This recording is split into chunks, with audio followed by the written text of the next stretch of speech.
received my aftermarket front bumper for my 1952 Ford 8N.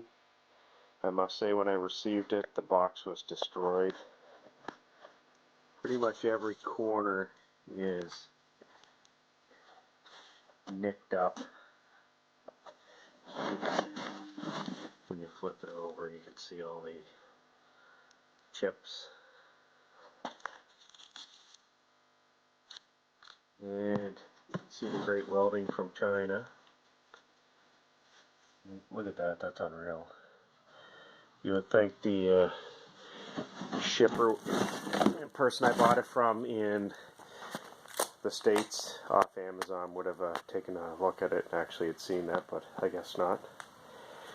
So the decision is to keep it and fix a little welding spot and repaint it, or ship it back to the seller on Amazon. I'm in Canada and I had purchased it through Amazon.com out of the States, and they aren't cheap. This aftermarket bumper to get shipped to Canada was pretty near $170. I would have bought one locally, but I just can't find them around here.